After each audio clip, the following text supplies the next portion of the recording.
광해군 폭군인가 명군인가? 섹션 1 오프닝 창덕궁 광해군 관련 자료 화면. 조선 역사에서 가장 논쟁적인 왕. 어떤 사람은 조선 최고의 현실주의 외교가라 부릅니다. 어떤 사람은 패류나 폭군이라고 합니다. 어떤 사람은 시대를 잘못 만난 비운의 왕이라고 합니다. 광해군입니다. 광해군은 조선의 15번째 왕입니다. 1608년부터 1623년까지 15년을 재위했습니다. 그리고 인조 반정으로 쫓겨났습니다. 쫓겨난 왕이기 때문에 실록도 제대로 없습니다. 광해군 일기는 반정을 일으킨 인조 측이 정리했습니다. 적이 쓴 역사입니다. 그렇다면 진짜 광해군은 어떤 사람이었을까요? 폭군이었을까요? 명군이었을까요? 아니면 그 둘 다였을까요? 오늘 광해군의 이야기를 처음부터 끝까지 완전히 해부합니다. 광해군을 욕하기도 하고 광해군을 변호하기도 하면서 그 복잡한 인물의 전부를 만나보겠습니다. 섹션 2 광해군은 누구인가? 서자 출신의 왕세자. 광해군의 아버지는 선조입니다. 그런데 광해군은 선조의 적자가 아니었습니다. 후궁 공빈 김씨의 아들, 즉 서자였습니다. 조선에서 서자는 아무리 뛰어나도 왕이 될 수 없었습니다. 왕위는 반드시 적자가 이어야 한다는 것이 원칙이었습니다. 그런데 선조에게는 오랫동안 적자가 없었습니다. 전쟁이 터졌습니다. 임진왜란이 일어나자 세자를 서둘러 정해야 했습니다. 선조는 광해군을 세자로 세웁니다. 마지못한 선택이었습니다. 선조는 광해군보다 다른 아들을 더 아꼈습니다. 서자라는 신분, 아버지의 냉대. 이 두 가지가 광해군의 평생을 지배했습니다. 임진왜란의 영웅. 임진왜란이 일어났을 때 선조는 도망쳤습니다. 앞편에서 자세히 다뤘죠. 그런데 세자 광해군은 도망치지 않았습니다. 광해군은 분조를 이끌고 전국을 돌아다녔습니다. 분조란 세자가 이끄는 임시 조정입니다. 아버지 선조가 의주로 피란한 사이 광해군은 전국 각지를 돌며 의병을 독려했습니다. 강원도, 함경도, 황해도. 광해군은 전쟁의 한복판을 누볐습니다. 명나라 원군을 맞이하는 역할도 했습니다. 백성들은 광해군을 사랑했습니다. 도망친 아버지 대신 자신들 곁에 있어준 세자. 그 기억이 광해군의 가장 큰 자산이었습니다. 동시에 아버지 선조의 질투심을 자극하는 원인이 됐습니다. 선조의 질투와 임해군 문제. 전쟁이 끝난 후 선조는 광해군을 견제했습니다. 전쟁 중 너무 높아진 광해군의 명성이 부담스러웠습니다. 선조는 늦게 적자 영창대군을 얻었습니다. 그리고 마음이 흔들렸습니다. 광해군 대신 영창대군에게 왕위를 물려주고 싶어 했습니다. 하지만 선조는 뜻을 이루지 못하고 세상을 떠납니다. 1608년 광해군이 즉위합니다. 서자 출신, 아버지의 냉대, 15년간의 불안. 그 모든 것을 견뎌내고 광해군은 마침내 왕이 됩니다. 하지만 그 왕위는 처음부터 불안했습니다. 이복동생 영창대군의 존재가 항상 위협이었습니다. 섹션 3 광해군의 업적들. 전후 복구. 광해군이 즉위했을 때 조선은 폐허였습니다. 임진왜란 7년 전쟁으로 나라 전체가 무너진 상태였습니다. 경복궁이 불탔습니다. 농토가 황폐해졌습니다. 인구가 크게 줄었습니다. 세금을 거둘 백성도 없었습니다. 광해군은 전후 복구에 집중했습니다. 호적을 다시 만들었습니다. 양전을 실시해 농토를 새로 측량했습니다. 대동법을 경기도에 시범 실시했습니다. 대동법은 조선 역사에서 가장 중요한 세금 개혁 중 하나입니다. 기존의 복잡한 공납 제도를 쌀로 단순화하는 것이었습니다. 백성들의 부담을 크게 줄이는 혁신적인 정책이었습니다. 광해군은 무너진 나라를 일으키기 위해 실질적인 정책들을 추진했습니다. 그 노력은 분명히 평가받아야 합니다. 중립외교 광해군의 가장 빛나는 업적. 광해군의 가장 큰 업적은 외교입니다. 특히 명나라와 후금 청나라 사이에서의 중립외교. 당시 동아시아 상황을 이해해야 합니다. 명나라는 수백 년간 동아시아를 지배하던 대국이었습니다. 하지만 서서히 쇠약해지고 있었습니다. 그 틈에 만주에서 누르하치가 세력을 키웠습니다. 훗날 청나라가 되는 후금입니다. 후금은 급속도로 강해져 명나라를 위협했습니다. 명나라는 조선에 원군을 요청했습니다. 임진왜란 때 도와줬으니 이번엔 우리를 도우라는 겁니다. 조선 신하들은 대부분 명나라를 도와야 한다고 주장했습니다. 명나라는 우리 아버지 나라입니다. 당연히 도와야 합니다.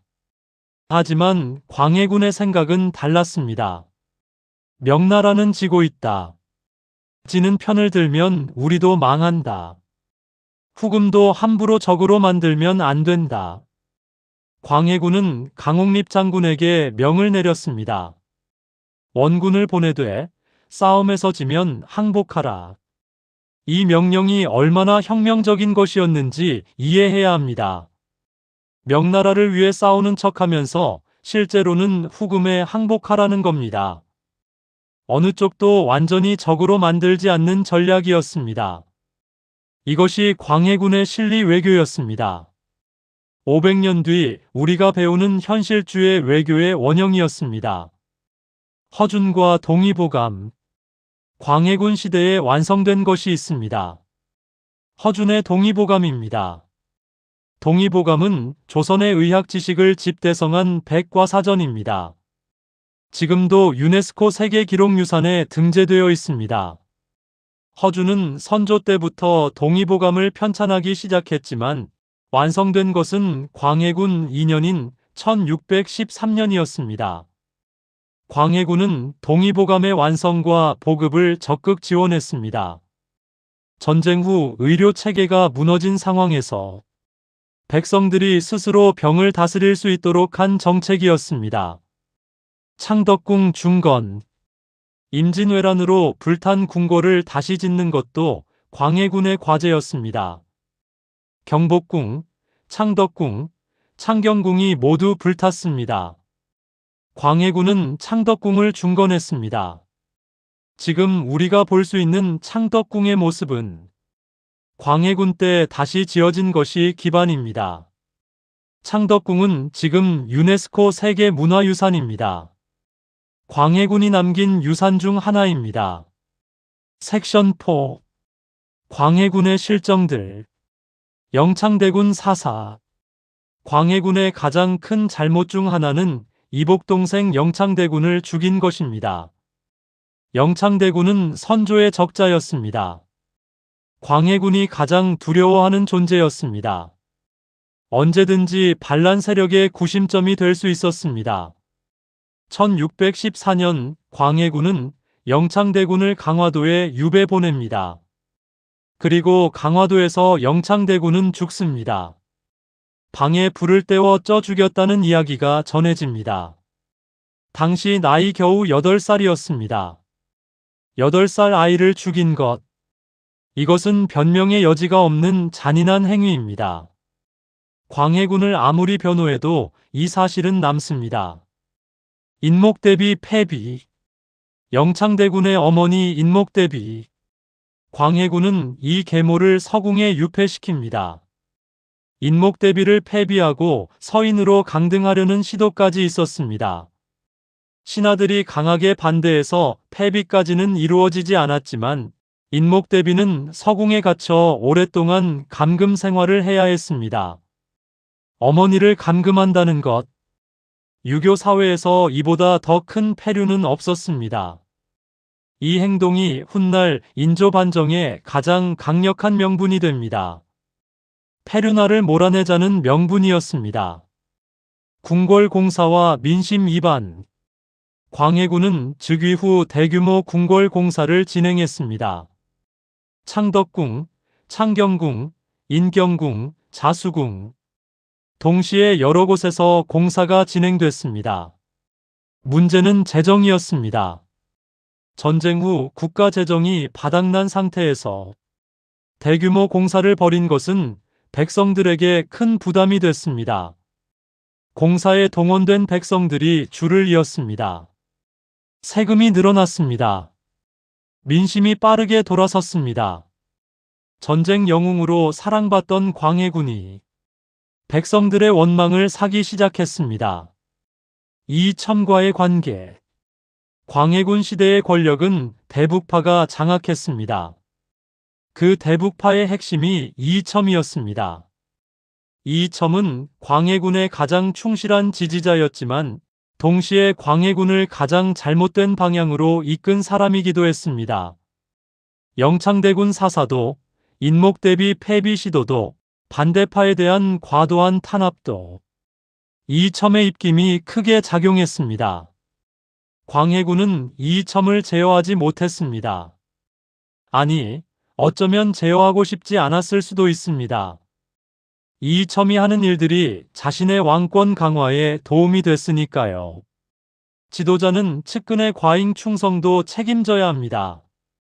그것이 광해군이 피할 수 없는 책임입니다. 섹션 5. 인조 반정. 창덕궁 인정문 자료화면. 반정의 배경. 1623년 3월 인조 반정이 일어납니다. 반정 세력의 명분은 세 가지였습니다. 첫째, 페륜 영창대군을 죽이고 인목대비를 가뒀다. 둘째, 명나라를 배신했다 후금과 내통했다. 셋째, 폭정 궁궐 공사로 백성을 괴롭혔다. 이 세 가지 명분이 얼마나 정당한지는 살펴봐야 합니다. 페륜에 대해서는 사실이고 잘못된 것이었습니다. 명나라 배신에 대해서는 광해군의 외교가 현실적이었지만 당시 기준으로는 배신으로 볼 수 있었습니다. 폭정에 대해서는 과장된 측면이 있습니다. 반정 세력이 진짜로 원한 것은 따로 있었습니다. 자신들을 배제한 대북파를 제거하고 권력을 잡는 것이었습니다. 반정 당일 1623년 3월 12일 밤 이귀, 김유, 능양군 인조 등이 군사를 일으킵니다. 반정군은 창덕궁으로 향했습니다. 광해군은 잠을 자다 소식을 들었습니다. 광해군은 어떻게 했을까요? 싸웠을까요? 아니면 도망쳤을까요? 광해군은 도망쳤습니다. 궁궐 담장을 넘어 민가로 숨었습니다. 이틀 후 붙잡혔습니다. 권력의 정점에 있던 왕이 담장을 넘어 도망치는 장면. 그것이 광해군의 마지막 재위 순간이었습니다. 유배와 긴 말년. 광해군은 강화도로 유배됩니다. 그리고 제주도로 이배됩니다. 광해군은 유배지에서 67세까지 살았습니다. 1641년에 세상을 떠났습니다. 반정으로 쫓겨난 지 18년이 지난 후였습니다. 그 18년 동안 광해군은 무슨 생각을 했을까요? 후회했을까요? 원망했을까요? 유배지에서 광해군이 한 말이 전해집니다. 내가 잘못한 것이 없다고 할 수는 없다. 하지만 명나라와 후금 사이에서 내 선택이 틀렸다고도 할 수 없다. 자신의 외교는 옳았다는 믿음을 끝까지 버리지 않았습니다. 섹션 6. 반정 이후 광해군이 옳았음이 증명되다. 인조의 친명 정책. 광해군을 쫓아낸 인조는 즉시 친명 정책으로 돌아섰습니다. 후금과의 관계를 끊고 명나라 편임을 선언했습니다. 신하들은 환호했습니다. 이제야 명분이 바로 섰습니다. 광해군의 실리 외교는 끝났습니다. 도덕과 명분의 외교가 시작됐습니다. 그 결과가 어떻게 됐을까요? 정묘호란과 병자호란. 1627년 후금이 조선을 침략합니다. 정묘호란입니다. 광해군의 중립 외교가 끝나고 불과 4년 만이었습니다. 조선은 후금과 굴욕적인 화친을 맺어야 했습니다. 그리고 1636년 청나라 후금의 후신가 다시 침략합니다. 병자호란입니다. 인조는 남한산성으로 피란했습니다. 47일을 버텼지만 결국 항복했습니다. 삼전도의 굴욕. 인조는 청태종 앞에 3번 절하고 9번 머리를 조아렸습니다. 조선 역사에서 가장 치욕스러운 장면 중 하나입니다. 광해군의 중립 외교가 지속됐다면 이 굴욕은 없었을 겁니다. 반정 세력이 내세운 명분이 결국 나라를 더 큰 위기로 몰았습니다. 역사의 아이러니. 광해군이 유배지 제주도에서 병자호란 소식을 들었을 때 어떤 기분이었을까요? 내가 옳았다. 그 생각이 들었을 겁니다. 하지만 그것이 위안이 됐을까요? 자신이 옳았다는 것이 증명됐지만 그것을 증명하는 대가로 수십만 명의 조선 백성이 고통받았습니다. 역사의 아이러니는 이렇게 잔인합니다. 섹션 7. 광해군, 어떻게 평가해야 하는가? 광해군을 변호하는 시각. 현대 역사학자들 중 많은 수가 광해군을 재평가합니다. 첫째, 중립외교는 탁월한 현실주의였습니다. 명나라가 망하고 청나라가 득세하는 것을 먼저 내다봤습니다. 그 판단은 역사가 증명했습니다. 둘째, 전후 복구 노력은 진지했습니다. 대동법 시범 실시, 양전사업, 동의보감 완성, 실질적인 민생 개선을 위해 노력했습니다. 셋째, 광해군 일기는 적이 쓴 역사입니다. 반정 세력이 정리한 기록이니 편향됐을 수 있습니다. 실제보다 더 나쁘게 기록됐을 가능성이 있습니다. 광해군을 비판하는 시각. 그러나 광해군을 완전히 옹호하는 것도 옳지 않습니다. 첫째, 영창대군 사사는 변명의 여지가 없습니다. 8살 아이를 죽인 것은 아무리 정치적 계산이 있었다 해도 잔인하고 잘못된 것이었습니다. 둘째, 인목대비 감금도 폐륜이었습니다. 어머니를 가두는 것은 유교 사회에서 용납될 수 없는 행위였습니다. 셋째, 이이첨을 제어하지 못했습니다. 측근의 과잉 충성이 자신을 망쳤습니다.